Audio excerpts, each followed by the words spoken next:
Então vamos lá para o próximo caos, gente. Boa noite, Andréia. Boa noite, senhor diretor. E boa noite, meus assustados de plantão. Tem um da Vera aqui dentro. Tem o da Vera. Até hoje, quando eu vejo moeda no chão, eu pego. Que é isso? A Vera pega aí.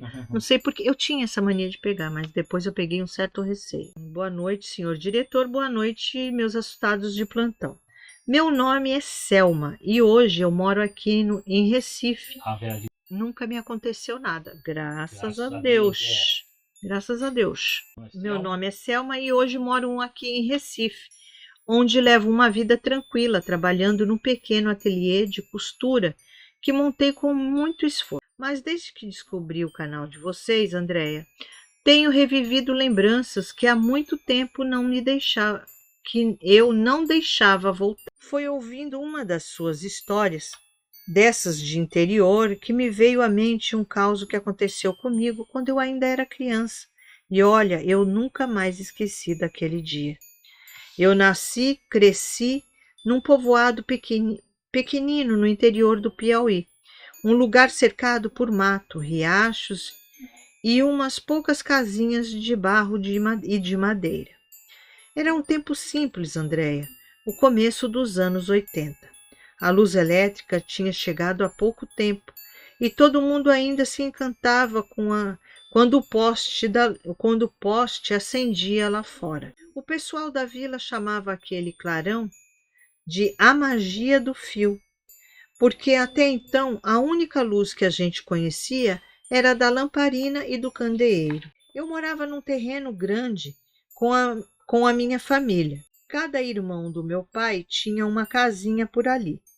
Umas de tijolos cru, outras de taipa, outras separadas por cercas de pau e quintais cheios de galinha, cachorro e roupa no varal. A gente vivia tudo misturado, os adultos conversando na frente das casas e as criançadas correndo pelo meio, inventando brincadeira até tarde. Naquele tempo eu devia ter uns 8 anos e meus primos eram da mesma idade. A gente adorava brincar de esconde-esconde quando o sol se punha, porque o escuro deixava tudo mais divertido. E o mais engraçado é que naquela época o medo era coisa dos adultos. Para nós, criança, o mato, o breu e os barulhos da noite eram só parte de aventura. Eu deveria ter uns 8 anos e os meus primos, tudo mais ou menos a mesma idade.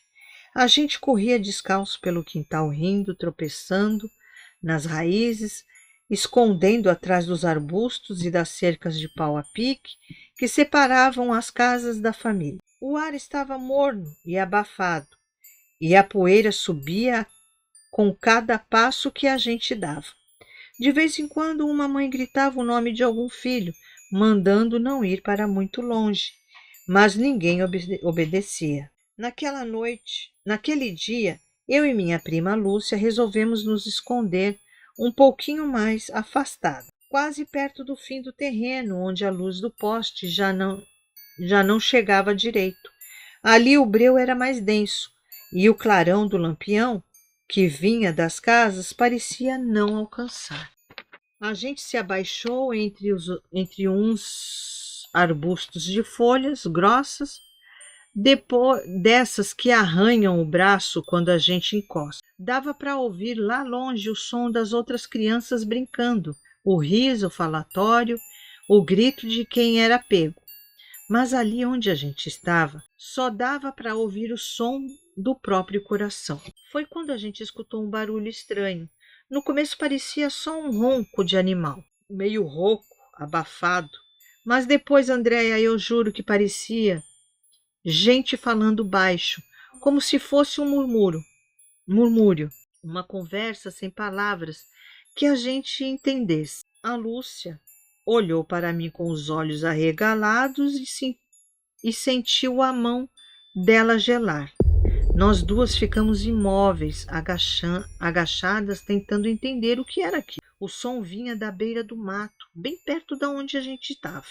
E então a gente viu 2 vultos pequenos se movendo entre as moitas. Pareciam crianças, sim, mas não eram. Elas eram meio cinzentas, com a pele sem brilho, como se fossem cobertas de poeira de cinza. Estavam nuas, magras e se moviam rápido, mas de um jeito estranho, meio torto, meio desajeitado. Elas não olharam para nós. Passaram a poucos metros sem nos ver e se abaixaram um pouco mais adiante, olhando em direção ao quintal, como se espiassem as outras crianças brincando. Eu queria correr, queria gritar, mas a Lúcia me segurou com força, mandando ficar quieta. A gente só observava sem entender o que estava vendo. Duas criaturas parecidas com criança, mas que não eram crianças de verdade. Elas ficaram ali, Andréia, quietinhas, observando. Aquelas duas criaturas, que de longe até lembravam crianças, estavam a poucos metros delas. Mas bastava olhar um pouco mais para perceber que havia algo errado, algo que arrepiava até a alma. Os dois tinham cabelos compridos, lisos e desgrenhados, que caíam por cima dos rostos pálidos. Nós duas mal respiramos, e de onde estávamos podíamos ouvir o som suave e arrastado de uma espécie de sussurro. Parecia que aquelas crianças conversavam entre si, uma fala fina, enrolada, que não era português, não era língua nenhuma que elas conhecessem. De repente, lá longe, no quintal, alguém gritou: "Achei! Tá pego!" O som ecoou pelo terreno e fez os dois seres se esticarem, curiosos, tentando enxergar melhor o que acontecia. Foi nesse instante, Andréia, que a Lúcia, tremendo de medo, pisou num galinho seco e estalou. Soou alto demais no silêncio do mato. As criaturas viraram as cabeças ao mesmo tempo, num movimento rápido, quase impossível. Por um segundo, todos se encararam, e então, num só impulso, os dois seres dispararam. Mas não foi uma corrida normal, não. As pernas mal se moviam, e mesmo assim, em segundos, desapareceram na escuridão do mato. As meninas soltaram um grito abafado e saíram correndo, tropeçando pelas raízes, até chegarem de volta ao terreiro, ofegante, com o coração pulando na garganta. Os primos pararam a brincadeira e se juntaram ao redor, todos falando ao mesmo tempo, tentando entender o que tinha acontecido. Contamos, gaguejando, o que tinha visto. As crianças cinzentas, o barulho, o susto. Os outros, claro, ficaram maravilhados, achando que era invenção ou alguma história para assustar. Mas quem passava pelo quintal, naquela hora, ouvindo o alvoroço, era a avó, Dona Raimunda, mulher nascida e criada no sertão, que já tinha ouvido de tudo um pouco. Ela parou, olhou para nós pálidas e suadas e perguntou: "Vocês estão falando dos encantados do brejo?" O silêncio caiu na hora. Nos entreolhamos e a avó continuou. A avó ficou um tempo calada, olhando para o mato escuro, lá no fundo do terreiro, como se estivesse escutando alguma coisa que ninguém mais ouvia. Depois abaixou a voz: "Esses meninos que vocês viram não são crianças como a gente, não. São os encantados do brejo.